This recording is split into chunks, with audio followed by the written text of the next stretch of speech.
Hey, good morning, everybody on YouTube. This is HillsidePrepper552. Today's focus for our prepping purposes is going to be about the ham radios and the shortwave radios. Ham radio is also known as amateur radio, so you can call it whatever you really want. We call it basically either one or the other. So that's going to be our main focus for this video, and the other video for this afternoon, actually probably for this morning round, is going to be about the continuing situation with the gas shortages. If I combine them into two different in the same video, it just doesn't work out very well and run out of time very quickly. So just to really jump into it, if you like these videos, be sure to give us a thumbs up. It really helps with the algorithm, and really like to see that thumbs up. Be sure to subscribe to the channel and hit that bell icon so you can get notifications every time I upload.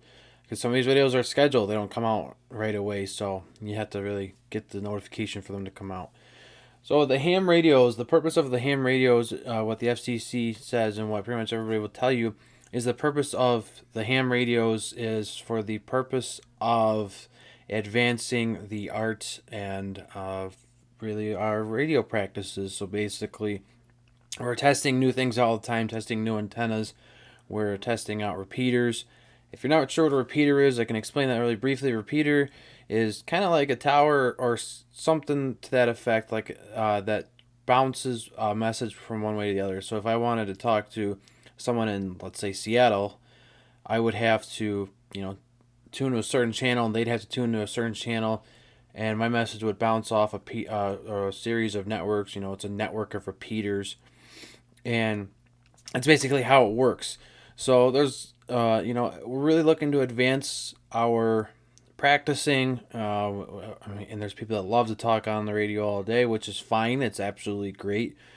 Other people like to have it for prepping purposes, to get news around the world, to hear what's going on around the world. And we'll discuss some of those things. But the FCC really requires you to get a license to operate. There's no license to listen. That's the great thing about the radios. You don't have to get a license to listen to anything.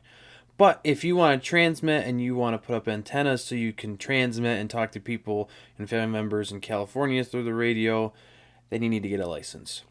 There's three classes of license. There used to be four, but they dropped it down to three. So the first one is the tech one. That's the very basic one. Very simple, very easy. It's just an introduction into ham radios. The second one's the general, which is the one I have. That adds more of the frequencies you can talk to. It discusses more about antennas. And the third one, which I'm about to start, I have the book for, is the extra class. That is the highest level.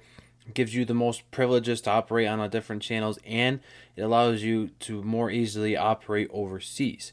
Now, there's a lot of different rules for different countries. There's different regions. The International Tech Union, I think I got it's ITU. I think I got it right.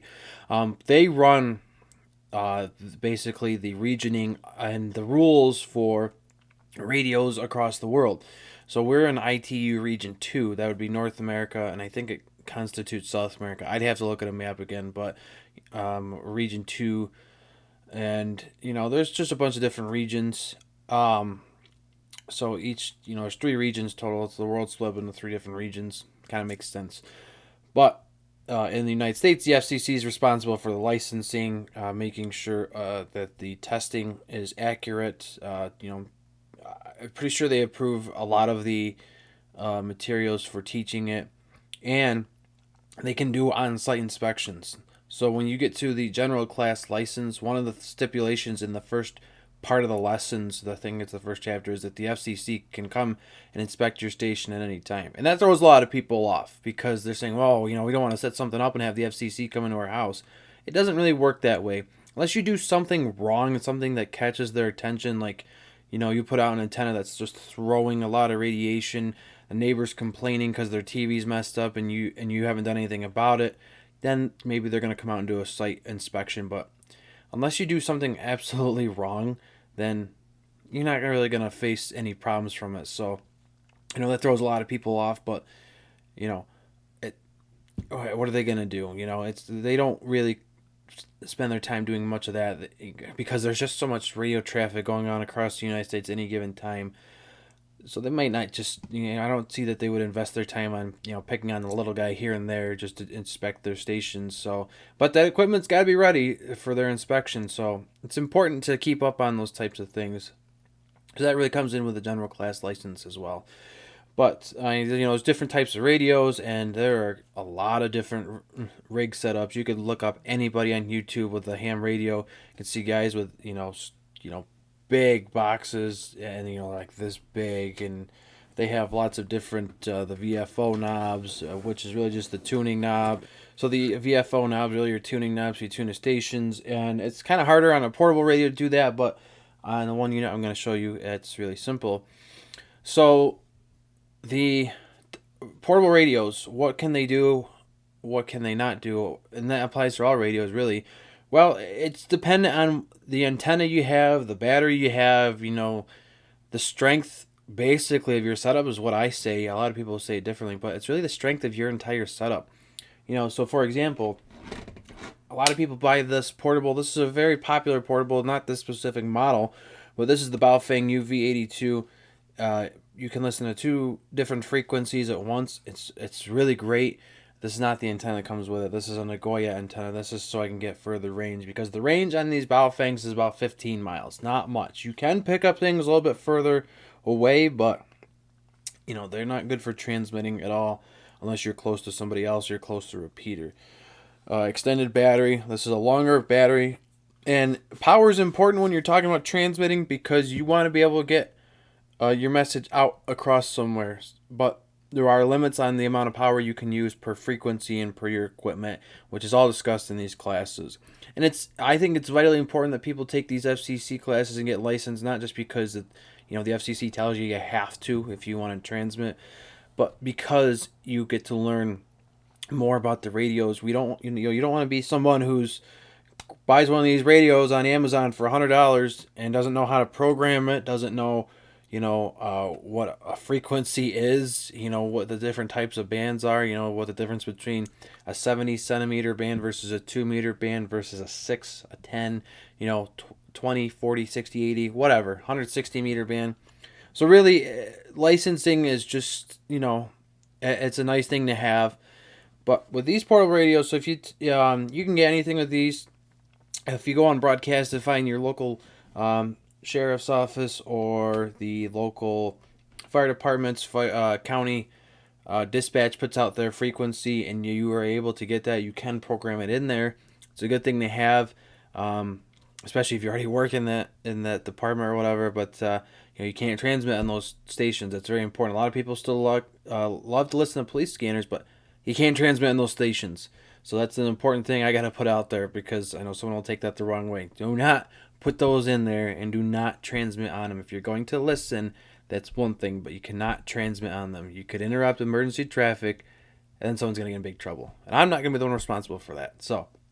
But with these radios, these radios are different, the Baofengs, because they have a flashlight on them. You can listen to 2 bands at once. There's 2 buttons to transmit. This is for the top band you're listening to, and this is for the bottom band. You can also get NOAA weather radio on these still. Yes, NOAA weather radio is still a huge thing. Still used by a lot of people for their daily weather. You would think of the day, this day and age of the internet and everything else, that we wouldn't use that, but we do. Obviously they still put out stuff through the emergency alert system, like tornado warnings, severe thunderstorm warnings, tsunami warnings, if that's where you are in the coastal areas. And if you want to learn a little bit about emergency alert systems, or just see some cool scenarios, my channel, World of Cole, not to advertise myself, but my channel, World of Cole, does these EAS scenarios, and they're mostly fictional, but not to get off topic, but we'll save that for another day. But the other unit I want to show you guys is the Texon here. This is a shortwave radio. I've showed this in my introductory video. It's got a really long antenna.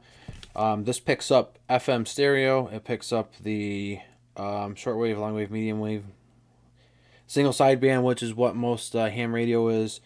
Picks up airports and the airplanes if you want to do that. Multiple frequencies, AM radio. Great thing about these units is that this unit runs on what are these? AA batteries, so you don't need to have it plugged into walls. So if we're in a grid down situation and your batteries still work, then you can receive things. There is literally, let's see, if I turn it on, there is probably, I want to guess it goes up to 30 something. So let's go up to that. 29. Yeah, I think that's the highest. Yeah, it goes up to 2. It goes up to 29 megahertz, or yeah, megahertz. Yeah, megahertz, because it's a conversion from kilohertz. So it's 29.99 megahertz, and the shortest that it's down to is 1.7 megahertz. So a lot of these different stations operate on these. You get a lot of nighttime radio, because during the daytime you're not going to get a lot. There's more layers in that part of the atmosphere, the ionosphere. There's a D layer, an E layer, F layer. I think it's F1, F2. So there's multiple layers, so it's harder for transmissions to go bounce across the world while the sun's up. But when the sun's down, that D layer goes away, so you can transmit a lot better, and you can also pick up a lot better. A lot of different people do shortwave. I believe Alex Jones has a show. I don't remember what the station is, but he has a show on that's at 8:30, 9 o'clock at night once the sun has set. 3330, which is 3.33 megahertz, is a station out of Canada. It's a time telling station. It does a bunch of beeps and boops and whatever, and it tells you the time literally every minute of the day. It tells you the time in the GMT, not the EST or Pacific or Central or whatever. It has multiple frequencies as well. 14.300 megahertz is basically everything on the coast. It's maritime stuff. You can hear boats. You can hear other kinds of traffic. Maybe the government does some stuff on that channel. I don't know, but I believe one time I picked up something from the Ozarks down in West Virginia, and I thought that was really interesting. So, but this is good for receiving news and updates if from other areas. So I imagine if someone had a shortwave transmitter down where the gasoline shortage is and where everyone's losing their minds right now in North Carolina, you might be able to pick something up to that effect. I've picked up countries like Spain. I've picked up Iran, China. I believe there was one in North Korea, believe it or not. I think there was one station in North Korea that I was able to pick up. I don't remember if it was that or if it was South Korea, but you can pick that up. Australia was in the 15 or 13 megahertz range. So, and it also tells you what band it's in. So if you turn it back on and you're just going through, okay, turn it off. But if you turn it back on, you're going through and you're just using the VFO knob. This is the tuning knob. So this is you're just tuning through different frequencies. It'll tell you when you start to go into a new band. So let's see if I can do that real quickly. There's also supposedly a station in Russia that continuously transmits, and I believe if anyone wants to look that up for purposes, it's 4.560 megahertz or 4560 kilohertz. So you gotta learn how to do conversions, basically. I'm trying to get this thing to go, but it doesn't want to tell me where it's going. So we're in the 4 range right now, but it'll tell you what band, like if it's in the 2 meter. Okay, so 11 meter band is the 25, 2550, which is 2.5 megahertz, is the 120. Then you go. So the higher the number goes, the lower the frequency. So if you continue going up, the higher the megahertz, the lower the band is. So that's just standard. So the big question of the day that I seem to always answer, and I hope I continue to answer everything I provide: why is this important for prepping? I see a lot of preppers, they may have touched on this, but the videos I watch, they haven't touched on it frequently.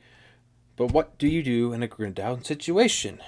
Again, we talk about this thing every single day of our lives. This is the thing of our lives. You can go on Facebook, you can go on Twitter, all the other stupid apps on there. You can get your emails, you can talk to your friends in New Zealand, Rhode Island, whatever. What do you do in a grid down situations? You can't call 911, or you don't know what the weather's going to do. Let's say the grid's down, you're outside enjoying a nice sunny day, and you don't know that thunderstorms are coming along, especially severe thunderstorms. Is it likely that we'll probably have no weather radio towers if the grid's down?